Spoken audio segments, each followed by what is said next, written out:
બળબળતા ડામનું ડગલાનું. સ્વામિનારાયણ હરે સંવત 1876 મહાસુદી આઠમને દિવસ શ્રીજી મહારાજ શ્રી ગરડા મધ્યે દાદા ખાચરના દરબારમાં શ્રી વાસુદેવ નારાયણના મંદિરની આગળ લીમડાના વૃક્ષ હેઠે ઓટા મધ્યે ઢોલિયા ઉપર આથમણે મુખારવિંદે સવારના પહોરમાં વિરાજમાન હતા.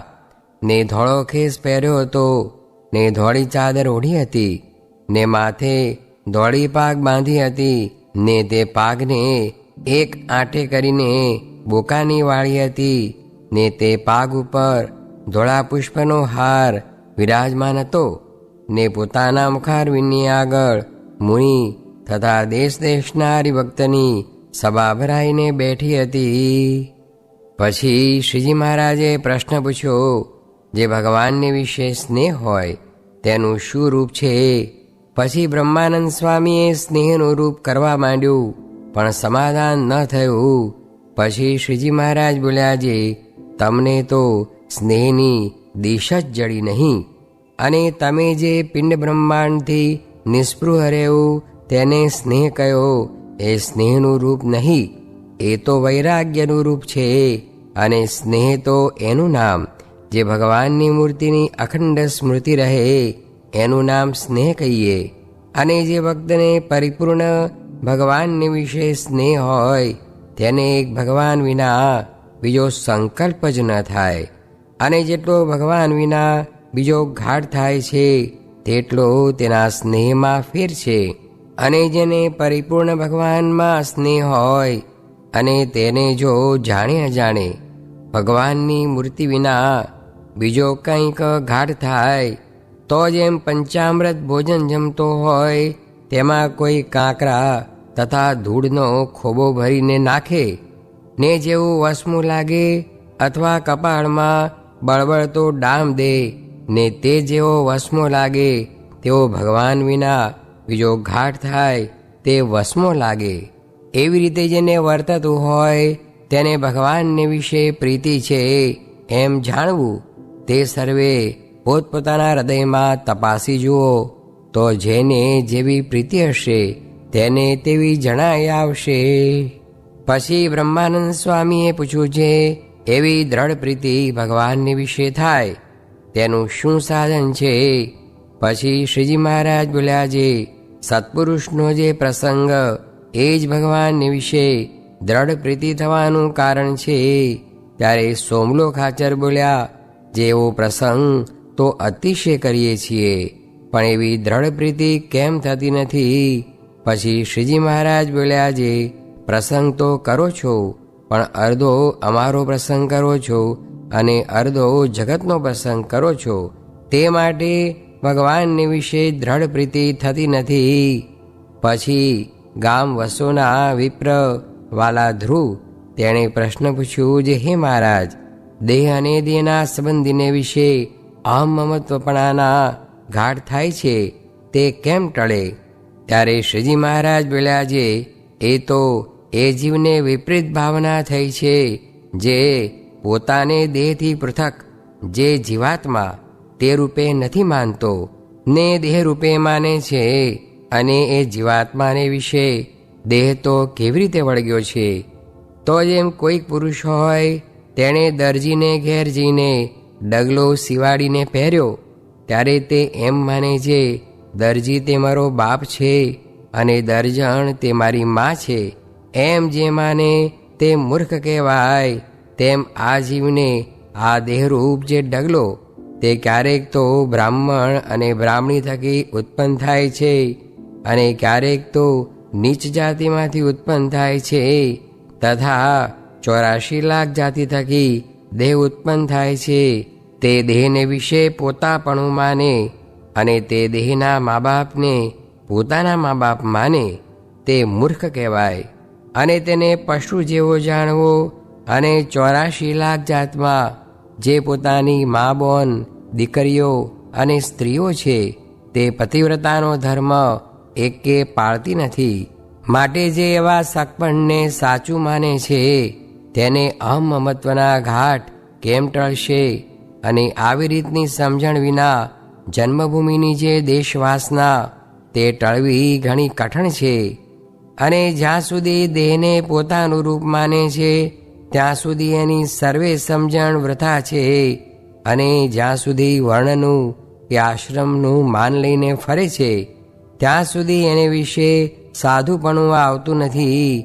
માટે દેહ અને દેહના સંબંધીને વિશે અહમ મમત્વનો ત્યાગ કરીને અને પોતાના આત્માને બ્રહ્મરૂપ માનીને ને સર્વવાસનાનો ત્યાગ કરીને સ્વધર્મમાં રહ્યો થકો જે ભગવાનને ભજે છે તે સાધુ કહેવાય છે. અને જેને એવું સાધુપણું આવ્યું તેને ને પુરુષોત્તમ ભગવાનને કાંઈ છેટું રહેતું નથી. અને બીજું સર્વે થાય પણ એવી સાધુતા આવી તો ઘણી કઠણ છે. અને એવો સાધુ તો હું છું જે મારે વર્ણાશ્રમનું લેશ માત્ર માન નથી.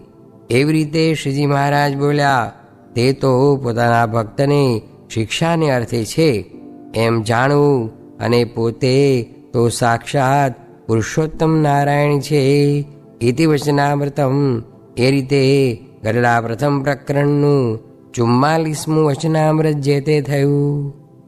સ્વામિનારાયણ હરે સ્વામીએ વાત કરી જે કલ્પ આખો સુધી ભગવાનની સામું જોઈને બેસી રહે તો પણ નિષેધ કર્યા વિના વિષય તો ન ટળે ને સાધુ મળે તો ટાળે ને નિર્વિકલ્પ સમાધિ થાય તો પણ વિષય ન ટળે ને જ્ઞાનની સમાધિ થાય તો ટળે. સ્વામિનારાયણ સ્વામીએ વાત કરી જે તપાસીને જોયું તો આપણે તો વિષયનો સંબંધ હોય ત્યારે જ પ્રભુ ભજાય પણ તે વિના ભજાય નહીં. તે ખાવાનું રહેવાનું આદિક સાનુકૂળ હોય તો ભજાય. સ્વામિનારાયણ સ્વામીએ વાત કરી જે વિષયને માર્ગે આંધળા થાવું, બહેરા થાવું, લુલા થાવું એમ થાવું પણ આસક્ત ન થાવું. સ્વામિનારાયણ હરે સ્વામીએ વાત કરી જે મુક્તાનંદ સ્વામી તથા બ્રહ્માનંદ સ્વામી ભણતા હતા. તેની પાસે જઈને મહારાજ બેઠા. પછી મહારાજે બ્રહ્માનંદ સ્વામીને પૂછ્યું જે દેશમાં સત્સંગ કેવા થયા? ત્યારે બ્રહ્માનંદ સ્વામીએ કહ્યું જે સત્સંગ તો બહુ થયો છે. ત્યારે મહારાજ બોલ્યા જે તમે સત્સંગી કેવા થયા છો? ત્યારે કહ્યું જે અમે તો ખરેખરા સત્સંગી થયા છીએ.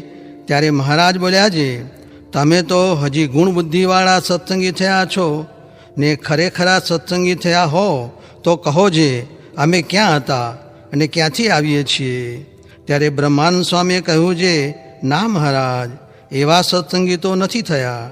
ત્યારે મહારાજ બોલ્યા જે અમારા ખરેખરા સત્સંગી તો ગોરધનભાઈ તથા પર્વતભાઈ આદિક છે.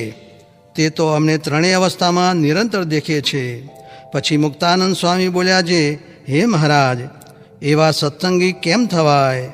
ત્યારે મહારાજ બોલ્યા જે એવા સત્સંગી તો થવાય જો માયિક ભાવ ટાળીને પોતાના આત્માને અક્ષરરૂપ માનીને મારી મૂર્તિનું અખંડ ચિંતન કરો તો એવા સત્સંગી થાઓ. ત્યારે બ્રહ્માનંદ સ્વામીએ પૂછ્યું જે હે મહારાજ કૃપા કરો તો એવા સત્સંગી થવાય. ત્યારે મહારાજ બોલ્યા જે હજી કૃપા જોઈએ છે? જુઓ ને અમે અક્ષરધામમાંથી અહીં આવ્યા. તે પ્રકૃતિ પુરુષના લોકમાં પણ ન રહ્યા ને પ્રધાન પુરુષના લોકમાં પણ ન રહ્યા ને અનંત ધામ ને અનંત સ્થાનક તેમાં ક્યાંય ન રહ્યા ને તમારી ભેળા આવીને રહ્યા ને હજી કૃપા જોઈએ છે? ત્યારે બ્રહ્માનંદ સ્વામી બોલ્યા જે હે મહારાજ તમે કૃપા તો બહુ કરી પણ અમારે માયાનું આવરણ તે સમજાય નહીં. ત્યારે મહારાજ ઊભા થઈને પછેડી ઓઢી હતી તે પડતી મૂકીને બોલ્યા જે હવે છે માયાનું આવરણ? ત્યારે કહ્યું જે ના મહારાજ. સ્વામિનારાયણ હરે સ્વામીએ વાત કરી જે વિષય ન ભોગવે તો ચિંતવન થાય ને બહુ બળ થાય તો ભોગવવું પણ અંતે ન ભોગવવું ને મૂકવું એ જ સિદ્ધાંત છે. સ્વામિનારાયણ હરે સ્વામીએ વાત કરી જે આ જીવ દેહનો ગોલો છે તે દેહની સેવા કરે છે ને ભગવાન પાસે પણ દેહની રક્ષા કરાવે છે ને ભગવાનને દેહની સેવામાં રાખે છે ને પ્રહલાદે જોને દેહની રક્ષા ન માની ને ન માગી. સ્વામિનારાયણ હરે સ્વામીએ વાત કરી જે ઉપરથી ભગવું પણ જીવ ક્યાં ભગવો છે? એવું હોય તે પણ જોવું. સ્વામિનારાયણ હરે સ્વામીએ વાત કરી છે. એક સાધુ કહે, આપણા કર્મમાં લાડવા નહોતા ને આ તો ભગવાનના પ્રતાપે એમની ઈચ્છાએ મળે છે, માટે ભોગવવું તેનો બાદ નથી. ત્યારે સ્વામી કહે, એ સમજણ ખોટી છે. કેમ જે ખાવા પીવા તો ઘણા વિમુખને પણ મળે છે. ત્યારે કોકે કહ્યું છે, મહારાજ પણ સંતને લાડવા આદિ જમાડતા. ત્યારે સ્વામી કહે, તે તો એમ સમજવું છે, જીવને પોતાની સ્મૃતિ થાય તે સારું જમાડતા, પણ મહારાજનો એવો મત નહીં જે વિશે ભોગવવા. સ્વામિનારાયણ હરે સ્વામીએ વાત કરી છે, મરવું એક દિવસ જરૂર છે, પણ ભૂલી બેઠા છીએ એ પૂરું અજ્ઞાન છે. આત્મા દેખાણે ન વળવું, ધ્યાન પરાયણે ન થયું, આકુતિ ચિતિ ચાપલ્ય રહિતા નિષ્પરિગ્રહા એ પ્રમાણે રહે ત્યારે સાધુ થાય, તે પૂરો સાધુ કહેવાય. કોટી કલ્પ સતૈરપી ત્યારે અંત આવે છે. સ્વામિનારાયણ હરે સ્વામીએ વાત કરી છે, શ્રાવણ સુધી પાંચમને દિવસ વાત કરી છે. આટલા દિવસ મંદિર કરતા ને હવે હમણાં વિચાર્યું છે, સર્વે દોષ માત્ર એક ન હોય તો ટળે. તે શું છે? એક દેહાભિમાન ટળે તો બધા દોષ માત્ર એની વાંસે ટળે, ને એક ગુણ આવે તો બધા ગુણ આવે. એ કયો ગુણ? તો આત્મનિષ્ઠા હોય તો ગુણ માત્ર આવે.